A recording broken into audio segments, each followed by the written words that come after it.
હતું ભાઈ? કનું કોમ છે?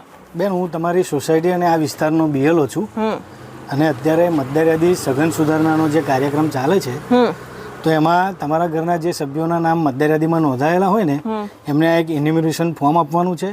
એ ફોર્મમાં તમારે તમારા ઘરની વિગતો ભરી સહી કરી અને મને પાછી આપવાની છે.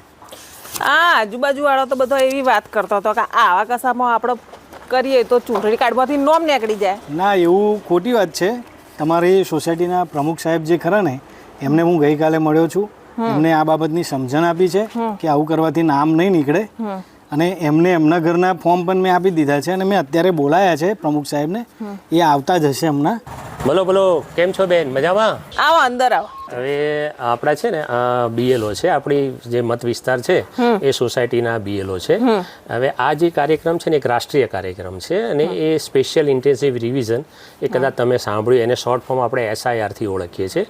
અને આ એક અત્યારે જે 2025ની મતદાર યાદી અત્યારે છે અને એક શુદ્ધિકરણનો એક કાર્યક્રમ છે.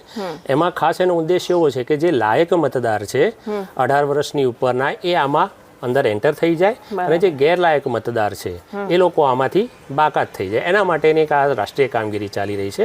તેમાં આપણો ફરજ બને છે કે આપણે રાષ્ટ્રીય કામગીરીમાં સહયોગ આપવો જોઈએ. અને આ જે આપણા બીએલઓ સાહેબ છે એ આમાં આપણું જે ફોર્મ છે, હું ફોર્મ પણ તમને થોડુંક સમજાવી દઉં કે આ જે ફોર્મ છે એમાં આપની માહિતી અહીંયા પ્રિપ્રિન્ટેડ હશે કે જે મતદાર યાદીમાં છાપેલી હશે, અડધી હશે. બાકીની વિગતો જે છે આપણે ભરવાની છે. એની ડિટેલ્સ માટે આપણે બીએલઓ સાહેબ છે એ આપણી વિસ્તારના છે, આપણે મળીને તમને જો કોઈ પણ કન્ફ્યુઝન એવું લાગતું હોય તો તમે એમનો સંપર્ક કરી શકશો. એમનો નામ ને નંબર પણ ઉપર આપેલા છે.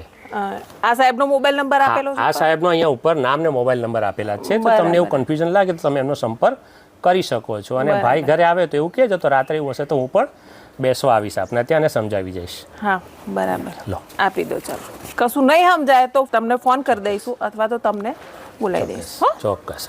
સારું, ચાલો. Thank you. હા.